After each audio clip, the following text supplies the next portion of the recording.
What is going on, guys? Welcome back to the channel. Critical Overlord here. We're going to be talking about I Know What You Did Last Summer in this video here today. This is probably going to be my last solo video talking about this film before I see it on Tuesday and put my review up on Wednesday. Cannot wait to see it. But we're going to be talking about Freddy Prinze Jr. and the words he shared recently with People magazine about his reunion with Jennifer Love Hewitt, how he thinks this is their best work they've done in the franchise together, and talk about this small update he gave us on Ray, while also going into what Jennifer Kaytin Robinson has now teased about the upcoming or potentially upcoming sequel if this film is a success. So Freddy Prinze Jr. again chatted with People magazine, talked about his reunion with Jennifer Love Hewitt in the upcoming I Know What You Did Last Summer Legacy sequel. He said it felt like whatever a high school reunion feels like. That's what it felt like. You have no idea what's changed, what's the same. You're excited to show what you think you're better at. You know what I mean? You hope they notice it. It was all of those things. There just had to be trust that each of us cared enough to put the work in. I didn't have any reason not to trust her. I know how much this character means to her. She puts everything into this girl and always has since the first movie. That's a sweet comment. He went on to say, I know when we got together, they're the best scenes that we put on camera together of any of the three movies. I know there was another one in there, but I have never saw that one. So he's clearly saying that he's not seen I Know, or I'll Always Know What You Did Last Summer. And I'll tell you right now, sir, you don't need to. You're not missing anything. You'll find better things in the garbage can. He said, I'm really proud of the work that Love and I got to do on screen. I think it's the best work we've done in all three of the movies that we did together, and I don't think it's close. That last comment really gets me excited because we know we've seen a still of them interacting in the film, but we don't have the context of it just yet. And I need that scene to be intense, or at least have some sort of emotional weight beyond them just talking about, oh, our relationship didn't work, this, that, and the third. I would like to see some sort of emotional weight to it beyond that. Obviously, it needs to be relevant to what's happening with this new group of teens. It's probably going to be a trauma dump scene, but if executed well, I'll enjoy it. I'll eat it up. I cannot wait to see these two interact with their chemistry.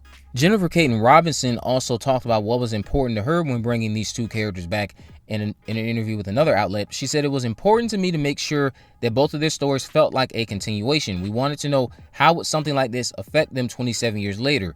Who would they become, and how will that inform how they advise and help this younger group? We know out of the two, Ray is the one that seems to be more heavily involved with helping this group because he works with one of them, Stevie. Stevie seems to be an employee at Ray's bar, so that's a direct connection that gives him an easy in. But I bet there's a bit more there between him and Stevie as well. There's got to be something else there that would just make it even better as to why he's helping her and her friends figure out who the new fisherman is. She went on to say that our film is about marrying a nostalgic 90s feel with today's slashers. That combination is in everything: the film's design, its score, and the way we've developed the kills. It's why people love this franchise. Again, I cannot stress enough, the film looks gorgeous to me. It's from the same cinematographer that did The Night House. Cannot wait to see everything on screen. I want to jump back to Freddy really quick because he said something interesting during another interview with Jennifer, the director. He said the 1997 events broke one of those two legacy stars. And then going off of what else he shared about Ray, there's no way it's not Ray. Ray has a failing business. Julie is a PTSD professor. All Ray still seems to know is Southport. Julie has left Southport.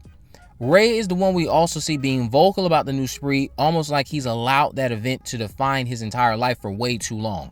He has not recovered from this in the same capacity that Julie might have recovered from it a bit better. Ray hasn't bounced back from this. So that sounds a lot like a down in the dumps path with Ray, a la Dewey Riley in Scream 5, which of course you have your naysayers about that, but I will always state, if executed well, I'm going to eat it up. Not everything in life can just be sunshine and rainbows. That's not how that goes. Granted, I get you might be tired of them taking legacy characters and making them these depressed relics of themselves. I get that. Or depressed shells of themselves, I should say. I get that. But if you do it right and do it well, and it makes sense within the confines of what has already happened in your franchise, I'll give it a pass as long as it's executed well. Doesn't mean it's not tired, but again, that's not the point of it all when it's all said and done and it's now time to watch the movie. So here's the other thing. Jennifer, again the director, also revealed to Cinepop that she has an idea for a sequel that is sort of international. Knowing what the plot of this film is, I have to say the international opportunity makes far more sense here than it did with a movie like I Still Know What You Did Last Summer. The characters just on paper to me are acting much smarter.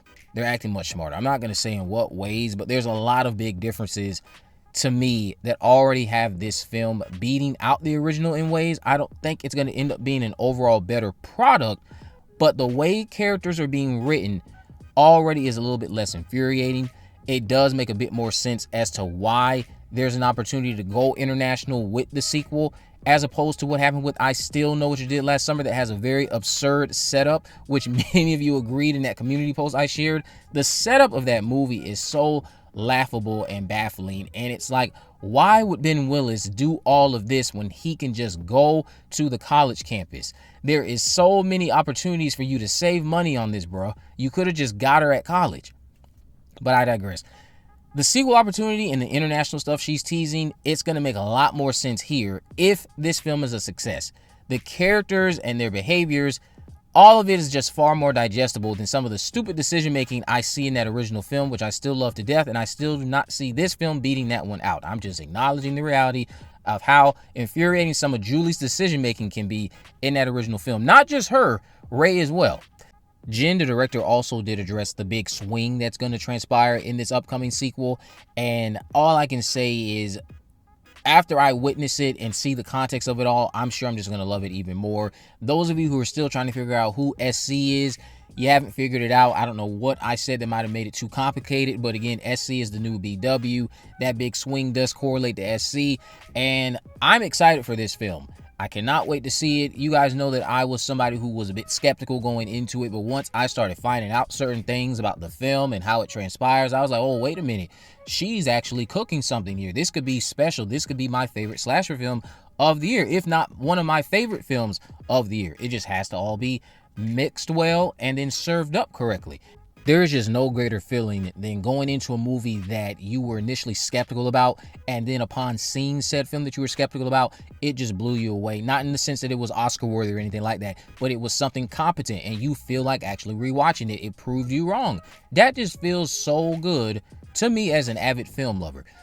But you guys let me know what you think about all of this down in the comment section below. Are you looking forward to seeing Ray and Julie reunite in the upcoming I Know What You Did Last Summer Legacy sequel? Let me know why or not down below. If you haven't already, of course, make sure you go ahead and subscribe. Turn on post notification so you never miss a video. In the description, I'll have links to all my social media accounts. I am on Facebook, Twitter, and Instagram. You can message me there, of course, to let me know if there are any movies, news, or reviews you would like me to cover in the future. And with all that in mind, guys, I will see you in the next video.